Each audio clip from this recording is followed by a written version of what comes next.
Hello students, I hope कि आपने first lecture में जो क्लासिफिकेशन के अंदर इम्पोर्टेंट साइंटिस्ट के बारे में और उनके कंट्रीब्यूशन के बारे में बताया है और जो फीचर्स क्लासिफिकेशन के लिए ली गई हैं उनके बारे में जो बताया है आप लोगों ने अच्छे से समझ लिया होगा और उसको याद भी कर लिया होगा। अब हम सेकेंड लेक्चर स्टार्ट करते हैं जिसमें कि हम उनसे आगे के और साइंटिस्ट का कंट्रीब्यूशन देखेंगे। तो अब हमारे जो साइंटिस्ट हैं नेक्स्ट वाले वो हैं सिकार्डो 1866। सिकार्डो 1866। सिकार्डो ने कहा कि फंजाई को हम 4 क्लासेस देते हैं। उन्होंने क्या किया कि फंजाई को 4 क्लासेस में डिवाइड कर दिया। वो क्लासेस कौन सी थी? फाइकोमाइसिटीज,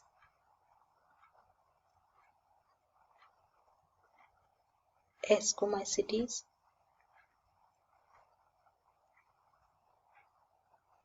बेसिडियोमाइसिटीज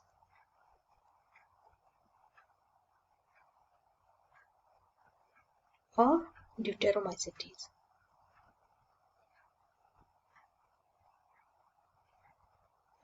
ठीक है, और इनके बारे में थोड़ा थोड़ा उन्होंने एक इंट्रोडक्टरी दिया कि फाइकोमाइसिटीज जो क्लास है that is very close to the algae and most primitive, और इसी को वाटर फंजाई भी कहते हैं। ठीक है, तो इसको क्या बोला? Close to algae. एस्कोमाइसिटीज में बोला कि ये इनकी जो सेल्स होती हैं वो यूनिन्यूक्लिएटेड होती हैं। Sales uninucleated.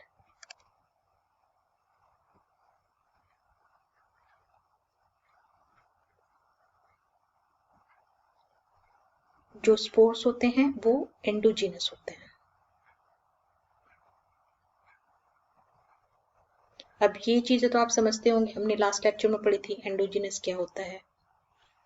फिर जो बेसिडियोमाइसिटीज हैं उनको बोला कि इनकी जो सेल्स होती हैं वो न्यूक्लिएटेड होने के बजाय कैसी होती हैं? Binucleated. Cells by nucleated.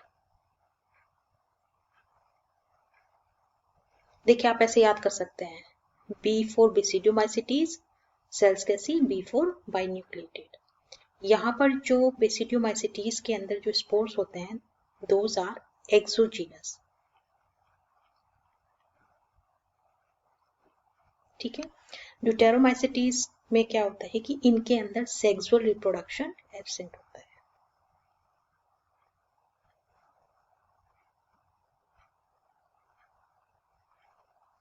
Sexual reproduction absent. ये बातें सिकार्डो ने 1866 में कही, लेकिन धीरे धीरे समय बीतने के बाद में इन्होंने अपनी क्लासिफिकेशन में और इम्प्रूवमेंट की और 1886 में फिर से फंजाई को क्लासिफाई किया, लेकिन अब की बार उन्होंने 4 क्लासेस के बजाय 2 और क्लासेस इसमें इंक्लूड कर दी और अब 6 क्लासेस थी। सिकार्डो 1886 फंजाई को इन्होंने डिवाइड किया 6 क्लासेस में और इन्होंने 2 और क्लासेस ऐड की। कौन सी? साइजोमाइसिटीज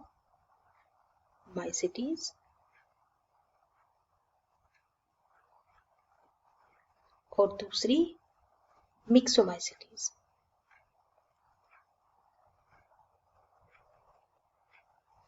अब जो साइजोमाइसिटीज थी उसके अंदर इन्होंने किसको रखा? बैक्टीरिया को। और जो हमारी मिक्सोमाइसिटीज थी उनके अंदर किसको रखा? स्लाइम मोल्ड्स को। ठीक है, तो यहां तक समझ में आया। सिकार्डो ने 1866 में अपना क्लासिफिकेशन दिया फंजाई का और उसके अंदर 4 क्लासेस में इसको डिवाइड किया फंजाई को, और वो 4 क्लासेस कौन सी थी? फाइकोमाइसिटीज जो कि क्लोज टू एल्गी कहा उसने, एस्कोमाइसिटीज जिनमें की यूनिन्यूक्लिएटेड सेल्स होती थी और जो स्पोर्स होते थे वो एंडोजीनस होते थे, फिर बेसिडियोमाइसिटीज जिसके अंदर की सेल्स बाइन्यूक्लिएटेड होती थी, एक्सोजीनस स्पोर्स होते थे, ड्यूटेरोमाइसिटीज, इसके अंदर सेक्सुअल रिप्रोडक्शन एब्सेंट होता था। फिर सिकार्डो ने ही 1886 में अपने क्लासिफिकेशन को और इम्प्रूव किया और अब की बार फंजाई को 6 क्लासेस में डिवाइड किया, एंड दो 6 classes were schizomycetes, myxomycetes, phycomycetes, ascomycetes, basidiomycetes and deuteromycetes. अब जो हमारी फाइकोमाइसिटीज से लेकर ड्यूटेरोमाइसिटीज तक थे, उनको हम थोड़ा थोड़ा देख चुके थे कि सिकार्डो ने किस कैरेक्टर और किन फीचर्स के बेसिस पे इनको डिवाइड किया था। और उन्होंने जो दो नई क्लासेस ऐड की थी इसके अंदर, साइजोमाइसिटीज एंड मिक्सोमाइसिटीज, उसमें साइजोमाइसिटीज के अंदर उन्होंने सारे बैक्टीरियाज को रखा और मिक्सोमाइसिटीज के अंदर उन्होंने सारे स्लिम मोड्स को रखा। अब स्लिम मोड्स और बैक्टीरिया को कैसे, मतलब आगे कैसे उन्होंने इससे अलग किया, किन किन कैरेक्टर के बेसिस पे किया, वो हम आगे के साइंटिस्ट में पढ़ेंगे। तो फिर 1886 के बाद में 3 और वैज्ञानिक आए जिन्होंने 1926 में फंजाई के अंदर जो सिकार्डो ने 2 क्लासेस 1886 में ऐड की थी उनको अलग कर दिया। तो वो साइंटिस्ट थे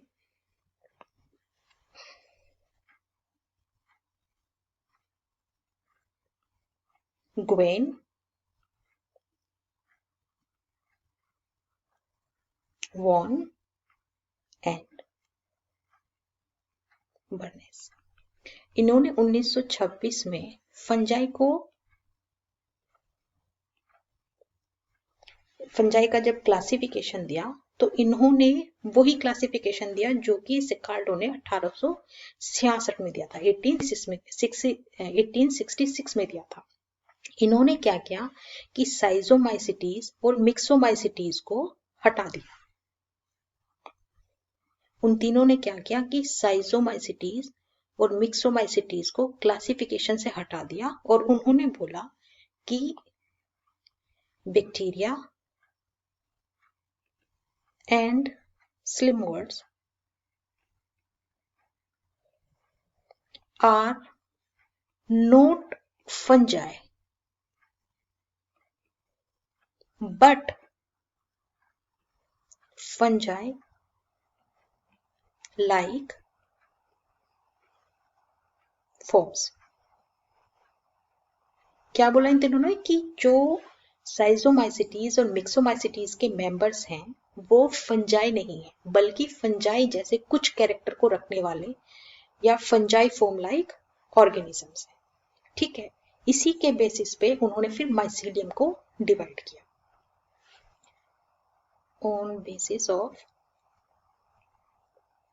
स्ट्रक्चर ऑफ माइसीलियम, फिर माइसीलियम के बेसिस पे क्लासिफिकेशन को आगे बढ़ाया। तो उसके अंदर सबसे पहले था हमारा फाइकोमाइसिटीज।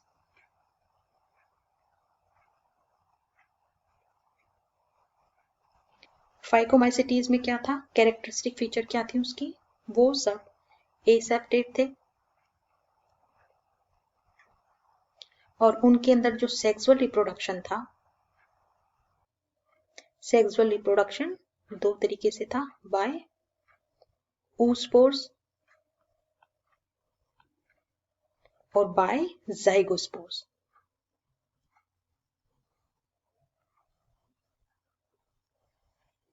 जो oospore टाइप का जो रिप्रोडक्शन देखा जाता था वो होता था oomaicities में,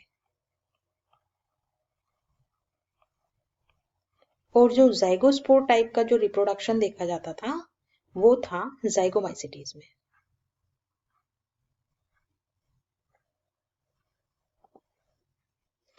ठीक है, फिर इसके बाद में आई एस्कोमाइसिटीज।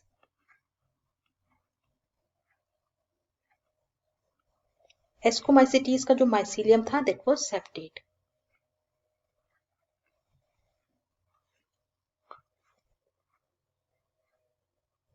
next was basidiomycetes।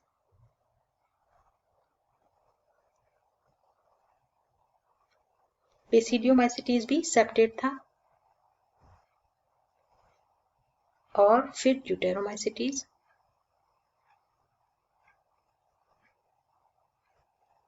वो भी सेप्टेट था। हैं दो डिफरेंट गैमेट्स के फ्यूज करने से जो जाइगोट बनता है उसको हम oospore कहते हैं, जहां पे एक गैमेट तो मोटाइल होता है और एक नॉन मोटाइल होता है। चलिए हम इसकी डेफिनेशन लिख लेते हैं। A zygote formed by the fusion of two different gametes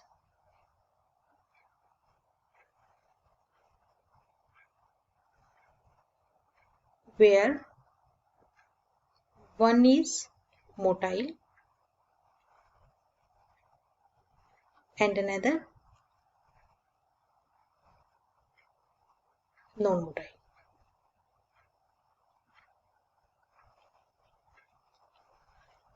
जैसे कि ये तो एक मोटाइल हो गया गैमेट और ये नॉन मोटाइल गैमेट हो गया। इसके फ्यूजन से जो ये हमें n है, ये n है, इसके फ्यूजन से हमें जो 2n जाइगोट मिल रहा है ये क्या होगा, oospore होगा। जो oospore होता है उसकी जो वॉल होती है वो थिक होती है, ठीक है। फिर था हमारा जाइगोस्पोर, ठीक है। तो जाइगोस्पोर कैसा होता है,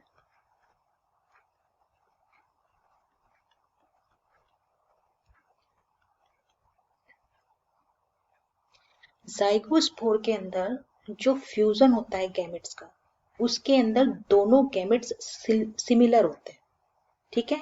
वहां पे क्या होता है कि वे दोनों एक दूसरे के कांटेक्ट में आते हैं, फ्यूज होते हैं और जाइगोट बनाते हैं, ठीक है। इसको हम गैमेटेंजियल कॉपुलेशन भी कह सकते हैं, ठीक। गैमेटेंजियल कॉपुलेशन से जो स्पोर्स बनते हैं उनको हम जूस्पोर कह सकते हैं, ठीक है। तो जूस्पोर की डेफिनेशन को हम लिख लेते हैं। ए zygote formed by the fusion of two similar gametes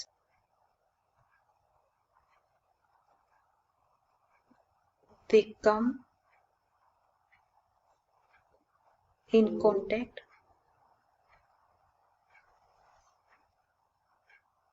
and fuse and form 2n zygote। And ये जाइगोस्पोर जो बनता है वो किस तरीके से बनता है, बाय गैमेटेंजियल कॉपुलेशन, ठीक है।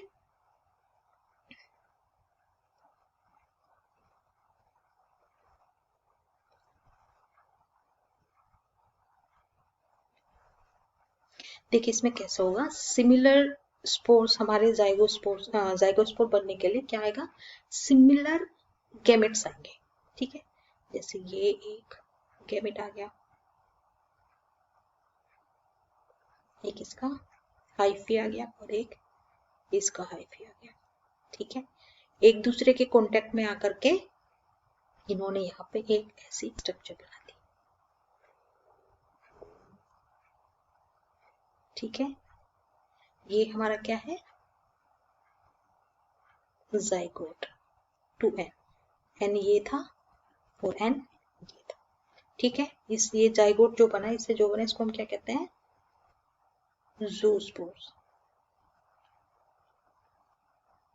इसकी भी जो वॉल होती है, ये जो जूस्पोर का जाइगोट जो होता है इसकी जो वॉल होती है ये भी थिक होती है, ठीक है। तो देखा हमने यहाँ पे हमारे जाइगोस्पोर और oospores कैसे होते हैं, कैसे बनते हैं, हमने ये भी देख लिया, ठीक है। तो आज हमने क्या क्या पढ़ा, हमने पढ़ा कि सिकार्डो ने 1866 और 1886 में अपने क्लासिफिकेशन में क्या क्या मॉडिफिकेशंस की। उसके बाद में हमने पढ़ा कि गुवेन बोन और बार्सन ने 1926 में जो अपना क्लासिफिकेशन दिया उसमें उसने क्या कहा कि फंजाई के अंदर जो बैक्टीरिया और स्लम मोल्ड्स को सिकार्डो ने 1886 में इंक्लूड किया है, वो हकीकत में फंजाई नहीं है बल्कि फंजाई जैसी कुछ फॉर्म्स हैं, ठीक है। फिर उसके बाद में माइसीलियम के बेसिस पे फंजाई का क्लासिफिकेशन हुआ, जिसमें कि उसको 4 क्लासेस में बांटा गया, वही phycomycetes, ascomycetes, basidiomycetes and deuteromycetes. जो हमारे एस्कोमाइसिटीज हैं वो सेप्टेट, एसेप्टेट माइसीलिया रखते हैं, ऐसे एसेप्टेट। और जो हमारे एस्कोमाइसिटीज हैं उसके अंदर सेप्टा होता है, जिसमें कि एक एक न्यूक्लियस होता है। इसके बाद में बेसिडियोमाइसिटीज होते हैं, जिसके मेंबर्स में भी सेप्टा होता है लेकिन दो दो न्यूक्लियस होते हैं, ठीक है। और जो हमारा ड्यूटेरोमाइसिटीज होता है, इसका जो माइसीलिया होता है उसके अंदर भी सेप्टा होते हैं, लेकिन यहाँ पे न्यूक्लियस मल्टीपल होता है, मल्टीपल न्यूक्लियस होता है, ठीक है। आई बात समझ में। उसके बाद में हमने पढ़ा कि जो